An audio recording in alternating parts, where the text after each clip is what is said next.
Hi, my name is Stephen Frost and I write and teach and consult on diversity and inclusion. And I'm Raafi Alidina, and I basically do the same thing now, but I do a lot more statistics. So I think it's really important to measure end of, because you wouldn't invest in sales or marketing or new software without wanting to know the ROI. So if you think about diversity inclusion, we can measure diversity for starters, which is what a lot of organisations already do, but we can increase the scope of what you measure.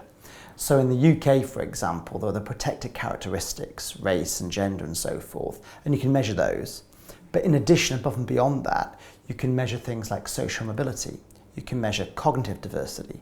These are increasingly important things to measure for social and economic reasons. And so you can measure those relatively easily through surveys and so forth to get a baseline of your representation and to see that representation change. Because representation is very important. We know that. We know it affects people's perceptions of themselves and of others and the resources that are available to an organisation.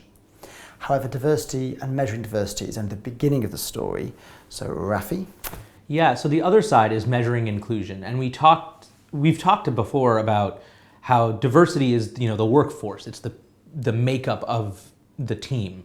But inclusion is about how you're leveraging those people and the differences that they bring.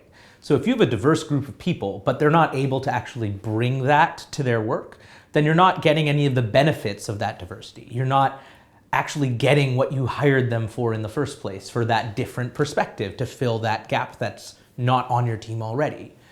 And so inclusion is about how you're able to leverage those things. And that's really dependent on whether they feel safe and like they belong and like they matter and their differing opinions matter. And measuring that's a lot harder. But one of the things that we've been able to do, that we've come up with, is while we can't necessarily ask people systematically about how they're feeling all the time, what we can do is measure their experiences of behaviors that we know contribute to or detract from feeling included. So it might be big things that we often hear about, like how often do you hear a discriminatory joke? And how often are those people held accountable for those things? But it also might be things like, how often are you interrupted in meetings? How often are your ideas attributed to other people? Or, are you actually clear on the requirements it takes to progress in this company? Or how salary and bonus decisions are made? Is that explicit, transparent? Are those decisions objective to you? Do you feel like they're objective? Do you feel comfortable disagreeing with your boss and like making a mistake won't be held over you unreasonably? Those kinds of things matter about whether or not you feel like you can bring your whole self to work. And they make people feel like they matter and like their words matter. And so if you can measure the differences among those different demographic groups in how they experience the workplace, then you can measure how those different demographic groups feel included. And it's difficult, but it is definitely doable.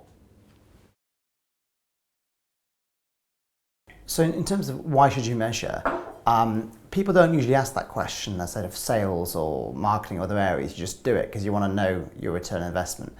Why you should measure diversity inclusion is because it's really important. It affects organizational performance. So if you think about measuring diversity, we can do that relatively easily.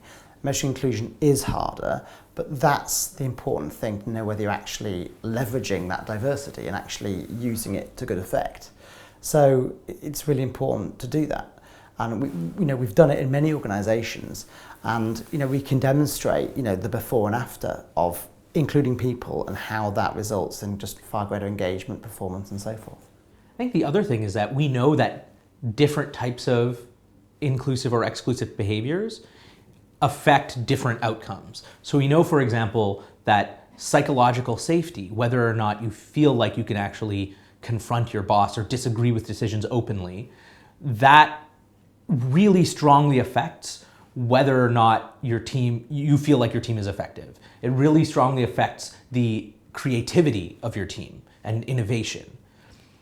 And if that's something your company or your organization really cares about improving, then we know improving psychological safety is really important.